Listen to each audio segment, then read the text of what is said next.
বলছিস? আরে শোন, এখান থেকে সর। আরে এই তোর জন্য কি আমরা বাসা থেকে খাবার নিয়ে এসেছি যে তোকে এইখানে খাবার দিব, তুই খাবার খাবি?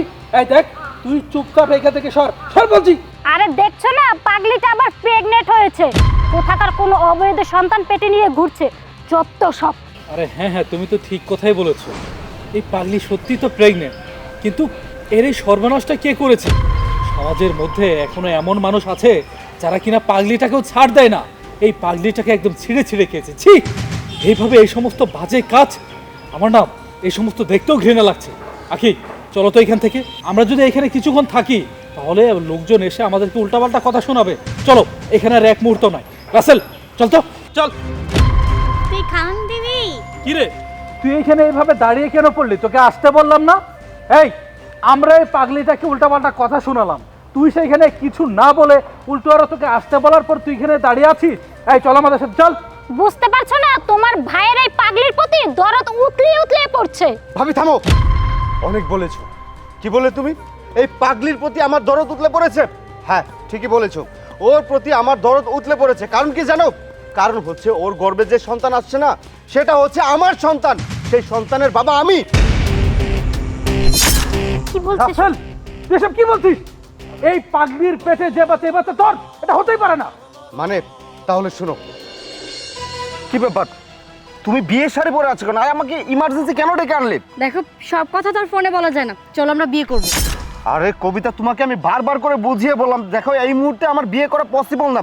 আমাকে কিছুটা দিন সময় দিবে তো নাকি? দেখো, সময় দেওয়ার মতো সময় আমার কাছে নেই। আমি প্রেগনেন্ট, কেন বুঝতে পারছো না? হোয়াট? কি বলছো তুমি এসব? আরে তুমি প্রেগন্যান্ট মানে কি? যা বলছি সত্যিই বলছি, এত কিছু বলার সময় নেই, চলো আমরা বিয়ে করব। দাঁড়াও, তুমি প্রেগনেন্ট আর আমি যদি তোমাকে এই অবস্থায় বিয়ে করি তাহলে তো ভাইয়া কোনোভাবেই মেনে নেবে না। দেখো প্লিজ, তুমি একটা ব্যবস্থা করো, আমি এখন বিয়ে করতে পারবো না। আমি কোনো ব্যবস্থাই করতে পারবো না, চলো যেটা বলেছি সেটাই করতে হবে। ধরো, শোনো, তুমি যেভাবে হোক অ্যাবর্শন করে ফেলবে। যদি না করতে পারো আমার সাথে আর কোনোদিন যোগাযোগ করবে না, ঠিক আছে? আরে কি বলছো, শোনো আমার কথা।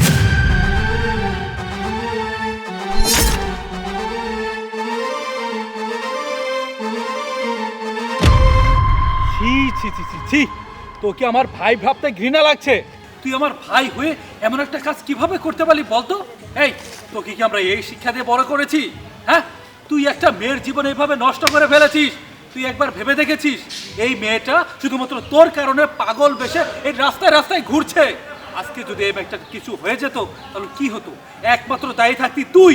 শুধুমাত্র তোর জন্যই আজকের এই মেয়েটা হচ্ছে পাগলি। এই, তুই এটা কিভাবে করতে পারিস? ঠিক আছে, তুই যা করেছিস তা তোর বিবেকে ধরে যে তুই ভালো করেছিস, তবে এইটা মনে রাখিস, আজকের পর থেকে তুই আমার ভাই না। মনের ভুলো তুই তোর ভাইয়ের পরিচয়ে তুই কখনো আমার সামনে দাঁড়াবি না, বুঝতে পেরেছিস? ভাইয়া, ভাইয়া প্লিজ, তুমি আমাকে ক্ষমা করে দাও। এই চুপ, তোর কোনো ক্ষমা হবে না। তুই এই মেয়েটার জীবন কেন নষ্ট করেছিস বল? তোমার ভয়ে এমনটা করেছি। ভাইয়া, আমি ওকে ভালোবাসতাম, অনেক বেশি ভালোবাসতাম। ওকে আমি বিয়েও করতে চেয়েছিলাম। একটা অ্যাক্সিডেন্ট ঘটে যায়, হঠাৎ করেও প্রেগনেন্ট হয়ে যায়। তারপর ওকে আমি বিয়েও করতে চেয়েছিলাম, কাজী অফিসেও গিয়েছিল, কিন্তু শুধুমাত্র তোমার ভয়ে। ভেবেছি তুমি যদি জানতে পারো বিয়ের আগে মেয়েটা প্রেগনেন্ট তাহলে হয়তো তুমি মেনে নিবে না, হয়তো তুমি আমাকে বাসা থেকে বের করে দিবে। সেই ভয়ে আমি তোমাকে কিছু বলতে পারিনি। তাছাড়া ও মধ্যবিত্ত ঘরের সন্তান, এদিকেও একটা ভয় ছিল আমার। সব কিছু মিলিয়ে আমি তোমাকে বলতে পারিনি ভাইয়া। এই, তুই তোর ভাইকে এই চিনলি? এতদিন যাবৎ ভাইয়ের ভালোবাসা পেয়েও তুই আমাকে বুঝতে পারিসনি, তাই না? এই, আমি কি বাঘ ভাল্লুক রে? তুই আমাকে বললে তোকে আমি খেয়ে ফেলতাম? শোন, তুই যেটা করেছিস অন্যায় করেছিস। একটা মেয়ের জীবন এভাবে নষ্ট করে দিয়েছিস। তুই যদি চাইতি তাহলে সবকিছু সুন্দরভাবে সাজানো হতো। তুই আমাকে সরাসরি বলতে পারতি, আমি মেনে নিতাম কি না নিতাম সেটা তুই পরে দেখতি।